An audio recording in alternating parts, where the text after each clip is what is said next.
Halo teman-teman, kali ini kita akan belajar tentang sistem reproduksi pada manusia. Nah, apa aja sih yang bakalan kita bahas di sistem reproduksi kali ini? Yang pertama, ada pembelahan sel. Yang kedua, ada struktur fungsi organ reproduksi. Yang ketiga, ada siklus fertilisasi, siklus menstruasi, dan juga siklus kehamilan. Yang keempat, ada penyakit pada organ reproduksi. Bagian pertama, pembelahan sel. Pembelahan sel adalah proses membagi satu sel induk menjadi dua atau lebih sel anak. Tujuan pembelahan sel adalah untuk menambah jumlah dan jenis sel atau membentuk sel-sel lain dengan tujuan tertentu. Pembelahan sel dibagi menjadi tiga, yaitu amitosis, mitosis, dan meiosis. Pembelahan amitosis. Pembelahan sel amitosis adalah reproduksi sel yang secara fungsional melakukan pembelahan diri tanpa perlu melalui mekanisme pembelahan sel. Seperti yang dapat kita lihat dalam gambar, terdapat kromosom prokariotik, membran plasma, dan dinding sel. Kemudian, terjadi duplikasi kromosom yang mengakibatkan kromosom memiliki duplikasi atas dirinya. Setelah adanya duplikasi kromosom, maka dinding sel dan selaput plasma mulai membelah dan terpecah menjadi dua sel. Selanjutnya, pembelahan mitosis. Mitosis adalah cara reproduksi sel di mana sel membelah melalui tahap-tahap yang teratur. Mitosis memiliki ciri-ciri, yakni terjadi pada sel somatis atau tubuh, menghasilkan dua sel anak yang memiliki genotip sama dengan induknya, berfungsi untuk pertumbuhan dan pergantian sel yang rusak. Mitosis merupakan bagian dari siklus sel. Berikutnya, kita akan membahas tahap-tahapan mitosis mulai dari fase profase, prometafase, metafase, anafase, hingga telofase. Ada fase profase. Yang terjadi adalah benang kromatin memendek, membentuk kromatid yang akan berpasangan membentuk kromosom, kemudian membran nukleus mulai menghilang. Pada prometafase, membran nukleus terfragmentasi sehingga mikrotubula dapat masuk ke nukleus. Kromatid dari setiap kromosom memiliki konektor yang terletak pada sentromer. Selanjutnya, mikrotubula akan melekat pada konektor kromosom. Saat metafase, mikrotubula terlihat jelas dan kromosom terletak pada daerah ekuator. Kromosom masih terdiri atas dua kromatid yang terkait pada sentromer. Setiap sentromer memiliki dua konektor yang masing-masing dikaitkan dengan mikrotubula. Pada saat anafase, mikrotubula memendek sehingga menarik kromatid ke kutub yang berlawanan. Pada akhir anafase, kedua kutub sel memiliki jumlah kromatid yang sama. Dan pada saat telofase, berlangsung sitokinesis yang memisahkan sel menjadi dua sel anak. Peristiwa tersebut terjadi dengan menipis dan memanjangnya kromatid, membentuk kromatin. Nukleolus dan membran nukleus mulai membentuk kembali hingga nukleus muncul sempurna dan membentuk dua sel anak identik. Pembelahan sel terakhir adalah meiosis. Meiosis disebut juga sebagai pembelahan reduksi karena menghasilkan keturunan dengan jumlah kromosom separuh dari kromosom induk. Jenis pembelahan sel ini berlangsung dalam dua tahap, yakni meiosis 1 dan meiosis 2, tanpa mengikuti alur interfase. Tahapan pembelahan meiosis terdiri dari profase, metafase, anafase, dan telofase 1 dan 2. Kita mulai membahas fase-fase pada meiosis 1. Pada profase 1 mengambil sekitar 90% waktu meiosis dan terjadi dalam 5 fase. Yang pertama, leptoten, yaitu tahapan saat kromatin menembal membentuk kromosom. Zigolen, tahapan saat kromosom homolog mulai berpasangan. Pakiten, kromosom menebal dan mengganda dan terjadi pindah silang. Dipioten, kromatid membesar dan memendek. Diakinesis, tahap saat nukleus membran inti menghilang, terbentuk serat gelondong. Selanjutnya, fase metafase 1. Tentran akan menempatkan diri dan berjajar pada bidang ekuator, sentromer terikat oleh benang spindel. Tahap anafase 1. Benang spindel memendek dan menarik belahan tentran ke kutub sel berlawanan, sehingga kromosom homolog terpisah. Dan telofase 1, membran membentuk sekat, membentuk dua sel anakan yang haploid, tetapi kromosom masih mengandung dua sister kromatid yang terhubung di sentromer. Fase-fase meiosis 2 adalah profase 2. Benang kromatin berubah menjadi kromosom. Nukleus dan membran inti menghilang. Sentriol terpisah menuju kutub yang berlawanan. Serat gelondong terbentuk di antara dua kutub belahan. Metafase 2. Kromosom bergerak menuju bidang ekuator dan berjajar. Anafase 2. Kromatid berpisah dari homolog dan bergerak menuju kutub berlawanan. Telofase 2. Kromosom berubah kembali menjadi benang-benang kromatin. Nukleolus dan membran inti mulai terbentuk. Serat gelondong menghilang. Jadi itulah keseluruhan tahap yang terjadi pada meiosis. Bagian kedua, struktur dan fungsi sistem reproduksi. Struktur organ reproduksi pria. Alat reproduksi pria terdiri dari alat kelamin luar atau eksternal yaitu penis, skrotum, testis, dan epididymis. Dan bagian dalam atau internal termasuk kelenjar bulburetral, kelenjar prostat, vesicula seminalis, vas deferens, dan uretra. Organ reproduksi pria bagian luar atau eksternal. Yang pertama penis. Penis merupakan organ pada sistem reproduksi pria yang menjadi alat untuk beraktivitas seksual pada hubungan seksual. Yang kedua, skrotum. Skrotum adalah kantung kulit longgar seperti kantong yang menggantung di belakang penis. Organ ini meliputi testis serta saraf dan pembuluh darah. 3. Testis. Struktur organ reproduksi pria selanjutnya adalah testis. Testis adalah organ berbentuk oval yang terletak pada skrotum. Memiliki ukuran sebesar 2 buah zaitun besar. 4. Epididymis. Organ epididymis berbentuk tabung panjang, melingkar, yang terletak di bagian belakang setiap testis. Berikutnya organ reproduksi pria bagian dalam atau internal. Yang pertama, kelenjar bulburetral atau Cowper. Kelenjar bulburetral disebut juga dengan kelenjar Cowper. Alat reproduksi pria ini terletak tepat di bawah kelenjar prostat. Kelenjar ini menghasilkan cairan yang bermuara langsung ke uretra. Kedua, kelenjar prostat. Kelenjar prostat adalah kelenjar yang memiliki ukuran sebesar kacang kenari dan terletak di bawah kandung kemih. 3. Vesicula seminalis merupakan kantung yang menempel pada prostat. 4. Vas deferens. Vas deferens merupakan tabung panjang yang menghubungkan epididymis ke saluran kemih atau uretra. Berikutnya, 5. Uretra. Uretra adalah saluran yang membawa urin dari kandung kemih keluar tubuh. Yang pertama, penis. Alat reproduksi pria ini berfungsi sebagai organ untuk mengeluarkan urin dan air mani serta sperma. Yang kedua, uretra menyalurkan sperma.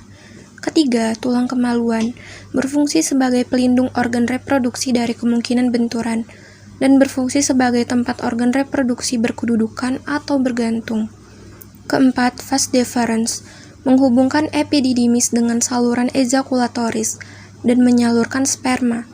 Yang kelima, vesicula seminalis berfungsi untuk memproduksi cairan sebagai pemberi energi sperma untuk bergerak. Yang keenam, kandung kemih berfungsi untuk menampung urin sebelum dikeluarkan dari dalam tubuh. Yang ketujuh, kelenjar prostat berfungsi memproduksi cairan yang membantu pergerakan sperma saat terjadi ejakulasi dan membantu menjaga sperma tetap sehat. Yang kedelapan, epididymis, berfungsi untuk mematangkan sperma yang dibentuk oleh testis. Setelah matang, sperma baru dapat melakukan tugasnya dalam membuahi sel telur. Yang kesembilan, testis. Testis berfungsi untuk menghasilkan testosteron yang merupakan hormon seks pada pria. Selain itu, organ ini juga berfungsi untuk memproduksi sperma. Yang ke-10, skrotum. Skrotum berfungsi untuk melindungi testis dan menghangatkan testis. Spermatogenesis. Spermatogenesis adalah proses pembentukan sel sperma di dalam testis pria. Ketika sel sperma telah matang atau spermatogonia, spermatogonium atau sel induk sperma memperbanyak diri dengan cara mitosis dan meiosis atau pembelahan sel. Dari spermatogonium atau sel induk sperma, sel akan berubah menjadi spermatosit primer secara mitosis. Setelah itu, spermatosit primer membelah secara meiosis menjadi spermatosit sekunder yang berukuran sama. Pada tahap meiosis kedua, spermatosit sekunder membelah diri lagi menjadi 4 spermatid dengan bentuk dan ukuran yang sama. Spermatid merupakan hasil pembelahan sel tahap akhir sebelum akhirnya berubah menjadi sel sperma yang matang atau spermatozoa. Spermatozoa akan bergerak ke dalam epididymis. Tabung penyimpan sperma yang terhubung dengan spermatozoa akan siap dikeluarkan bersama dengan air mani ketika seorang pria mengalami ejakulasi. Struktur organ reproduksi wanita. Sistem reproduksi wanita adalah bagian tubuh yang memungkinkan wanita untuk melakukan hubungan seksual, bereproduksi, dan mengalami siklus menstruasi. Organ reproduksi wanita terbagi menjadi dua, yaitu organ reproduksi bagian luar dan organ reproduksi bagian dalam. Yang pertama kita bahas adalah organ reproduksi bagian luar. Organ reproduksi bagian luar pada wanita itu terbagi menjadi 5. Yang pertama ada labia mayor. Labia mayor atau bibir besar merupakan bagian terluar dari sistem reproduksi wanita yang berfungsi untuk melindungi sistem reproduksi wanita bagian luar lainnya dari infeksi. Yang kedua ada labia minor atau bibir kecil, adalah organ reproduksi wanita yang memiliki berbagai bentuk dan ukuran. Organ ini terletak tepat di dalam labia mayor dan mengelilingi bukaan ke vagina serta uretra atau saluran yang berfungsi untuk membawa urin keluar tubuh. Yang ketiga ada klitoris. Klitoris adalah tonjolan kecil yang terletak di antara labia minor. Klitoris seringkali menjadi titik rangsang wanita saat berhubungan seksual. Yang keempat ada lubang vagina, merupakan bagian dari luar vagina yang menjadi tempat keluarnya darah saat menstruasi serta sebagai jalan lahir. Selain itu, lubang ini juga berperan sebagai tempat masuknya penis ke dalam vagina saat berhubungan seksual. Yang kelima ada himen, adalah lipatan membran atau jaringan tipis yang menutupi sebagian dari lubang vagina. Membran ini akan terbentuk selama masa perkembangan janin hingga bayi lahir. Selanjutnya adalah organ reproduksi wanita bagian dalam, terdiri dari yang pertama ada vagina. Vagina adalah saluran yang menghubungkan lingkungan luar dengan rahim, sekaligus tempat mengalirnya darah menstruasi dan saluran keluarnya bayi. Yang kedua ada serviks, yaitu struktur rahim bagian bawah yang menyempit dan membuka ke arah vagina, yang berfungsi sebagai penghubung vagina dan rahim. Yang ketiga saluran telur atau tuba falopi atau oviduct. Terdapat sepasang di tiap tubuh perempuan, yaitu ada di kanan dan di kiri. Oviduct memanjang ke arah samping dari uterus, yang berfungsi membawa sel telur dari infundibulum ke rahim. Pada saluran inilah terjadi fertilisasi atau pembuahan. Yang keempat ada indung telur, merupakan tempat kumpulan sel yang disebut folikel. Di dalam folikel, sel telur atau ovum dikembangkan. Folikel juga menghasilkan hormon perempuan, yaitu estrogen dan progesteron. Yang kelima ada rahim, yang berfungsi sebagai tempat berkembangnya janin setelah sel telur dibuahi oleh sel sperma. Dinding rahim atau endometrium berperan dalam pembentukan plasenta. Sel telur yang dihasilkan di indung telur disebut sebagai ovum. Selanjutnya adalah proses oogenesis pada wanita. Oogenesis adalah proses pembentukan sel telur atau ovum di dalam ovarium. Tahapannya, yang pertama ada fase pembelahan dan penggandaan. Proses oogenesis yang pertama adalah mitosis. Ini merupakan proses pembelahan sel yang menghasilkan dua gamet atau sel anak identik dalam organ reproduksi wanita. Sedangkan yang kedua adalah meiosis. Ini merupakan pembelahan sel yang menghasilkan 4 gamet, masing-masing mempunyai jumlah kromosom setengah dari sel induknya. Kemudian oogonium atau sel induk telur akan matang dan bermitosis menjadi oosit primer atau sel telur menjadi besar. Sementara itu, oosit primer nantinya terbelah menjadi 2 bagian untuk menghasilkan oosit sekunder yang merupakan hasil pembelahan. Proses pembelahan mulai terjadi saat tubuh memasuki usia pubertas, yaitu sekitar 12 tahun. Fase yang kedua adalah fase perkembangan. Fase ini merupakan pembelahan sel telur pertama pada proses oogenesis saat mengalami perkembangan bagian sel atau sitoplasma yang tidak seimbang. Pada fase perkembangan ini, ada satu oosit yang memiliki banyak sitoplasma, sementara oosit lainnya tidak memiliki sitoplasma. Ukuran oosit yang memiliki banyak sitoplasma lebih besar ketimbang yang tidak memiliki sitoplasma. Oosit yang lebih kecil bernama badan polar pertama. Fase yang ketiga adalah fase pematangan. Setelah fase perkembangan, terjadilah fase pematangan. Pada fase ini, oosit sekunder yang berukuran besar mengalami pembelahan sel telur kedua sehingga menghasilkan ootit. Pada saat yang sama, badan polar pertama juga membelah menjadi 2 badan polar kedua. Bisa dibilang ovulasi atau kematangan sel itu terjadi saat oosit mencapai tahap perkembangan ootit. Diperkirakan setiap wanita itu memiliki sekitar 400 sel matang seumur hidupnya. Setelah pembuahan, ootit sudah melewati tahap akhir pematangan dan bisa menjadi sel telur. Kemudian ootit berkembang menjadi sel telur jika bertemu dengan spermatozoa atau sel sperma. Apabila oosit atau ootit bertemu dengan spermatozoa tapi tidak terjadi pembuahan, maka siklus oogenesis akan terulang lagi dalam organ reproduksi wanita. Bagian ketiga ada siklus fertilisasi, siklus menstruasi, dan siklus kehamilan. Fertilisasi, menstruasi, dan kehamilan. 1. Fertilisasi. Fertilisasi merupakan proses peluburan inti sel sperma dengan inti sel telur, sehingga membentuk zigot.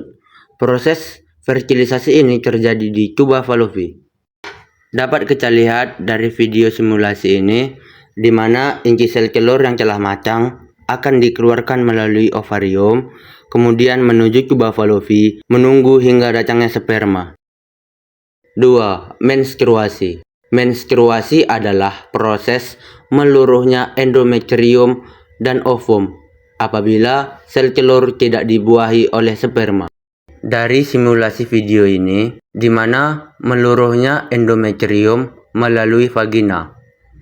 Proses ini akan terjadi apabila sel telur yang telah matang tidak dibuahi oleh sperma. 3. Kehamilan. Kehamilan dimulai dengan fertilisasi, di mana sel sperma membuahi sel telur. Zigot yang terbentuk berkembang menjadi embrio dan menanamkan diri di dinding rahim melalui nidasi. Selama kehamilan, plasenta berperan dalam menyediakan nutrisi dan oksigen untuk janin. Proses ini berakhir dengan kelahiran. Dapat kita lihat dari video simulasi ini, di mana jutaan sel sperma akan berusaha untuk membuahi sel telur yang telah matang. Apabila salah satu dari sel sperma telah berhasil membuahi sel telur, sel telur tersebut akan membentuk zigot yang kemudian berkembang menjadi embrio dan menuju rahim atau epididymis dan menanamkan diri hingga membentuk janin.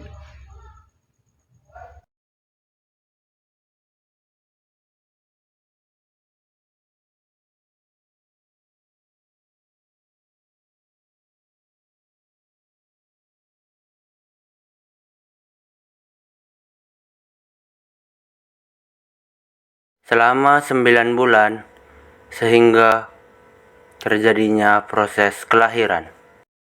Bagian keempat, penyakit sistem reproduksi. Penyakit pada sistem reproduksi. A. Penyakit pada sistem reproduksi wanita. Yang pertama, ada endometriosis.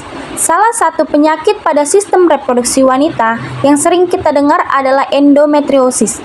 Penyakit ini terjadi ketika jaringan yang membentuk lapisan dalam dinding rahim tumbuh di tempat lain di dalam tubuh. Jaringan tersebut dapat tumbuh di ovarium, bagian belakang rahim, usus, atau bahkan di kandung kemih. Jaringan yang salah tempat ini akan menyebabkan nyeri haid yang hebat, pendarahan menstruasi yang deras, nyeri saat berhubungan seksual, serta sulit hamil. Yang kedua, radang panggul. Penyakit kedua yang kerap terjadi pada sistem reproduksi wanita adalah radang panggul. Penyakit ini diakibatkan oleh bakteri penyebab infeksi yang merambat masuk ke dalam panggul melalui vagina atau leher rahim. Salah satu penyebab radang panggul yang paling umum adalah penyakit menular seksual seperti chlamydia dan gonore.